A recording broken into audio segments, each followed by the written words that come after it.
Youth Court is a program where kids who have done something wrong and they have admitted to their guilt, we can help them and figure out why they did it and what they can do to fix it. We're like trying to make it so they won't do it again, because the school district seems to like find that just regular punishments aren't really helping. You could be there with like your peers instead of like getting a lunch detention, a morning detention, or getting suspended. Youth Court is a restorative practice that it's been used in middle school and high school. Upper Darby has asked Garrettford to trial this year and see how it works. We did it about once a week. There's 20 lessons in the introduction. They vary in their complexity. We get to do all the lessons, and it's really fun to learn how we can deal with the situations. The process of a case is really getting to know what the case is about, and also learning why the child has done this. The respondent is the individual who's admitted they've made a mistake. Once they admit their guilt, their parents have to agree to, and the child has to actually agree to go to youth court. They don't just get sent to youth court right away. A normal case is like basically the judge, he starts by saying, oh, the court is in order. The bailiff would escort the youth advocate and the respondent in the classroom.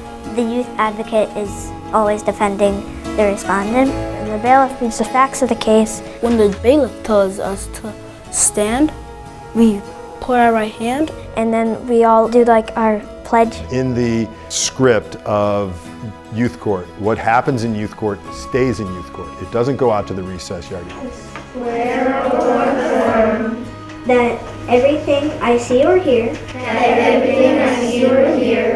in youth court today, shall be kept secret. And the youth advocate will write an opening statement to say, like, I hope you ask good questions and make a good consequence for them. And then the jury gets to questioning. Jury is, of course, very important. The entire rest of the class is part of the jury. We try to figure out why they did it, who they harmed, and how they can fix it. So the first part of questioning is the fact questions. Fact questions is to get down to the bottom of it.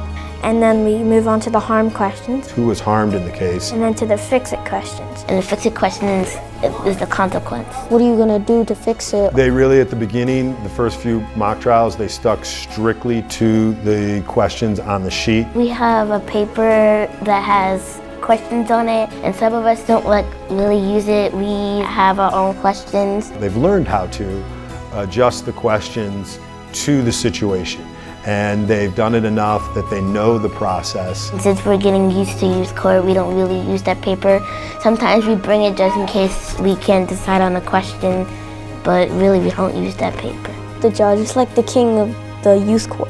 Like, you have all the power, but then after questions start, the jury foreman has all the power. I was the jury foreperson, and my role is to run the jury, like choose who asks questions and make sure they're not repeating the question. The sergeant-at-arms tells the judge how many questions are left. We have a certain amount of questions to ask for each category, so that person keeps in charge of it. Youth advocate needs to listen and see if that question's been asked and answered, and the judge determines if that in fact has happened. And after that, they'll ask the youth advocate to say their closing statement, and then the bailiff escorts the respondent and youth advocate out of the classroom. We try to decide a good disposition is what we call it, like a punishment, but we don't want to use punishment. And you all vote on which one you think is better, and whichever has the most votes is the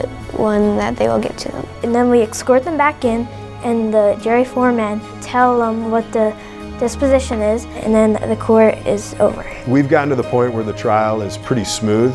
They're running the trial at this point on their own. I'm only interjecting once in a while. We know what we're doing, and we're not going off the script and asking Mr. McKnight what we're supposed to be doing. Now, we're really good, like we're almost ready to do real cases. They're handling the mock trials very, very well, but it'll be different when they have to deliberate and give a disposition, a consequence, to a kid that's actually a friend of theirs or a classmate of theirs. I'm excited because I get to help people. It's good to help other people and help them fix their mistakes. We're gaining like more responsibility. Say you want to be a lawyer or judge or something when you grow up, you can have a little bit of experience. It truly does help build community, get the kids to think about right and wrong and the harm that wrong causes other people. This class has embraced it and have benefited from it and are doing a good job with it.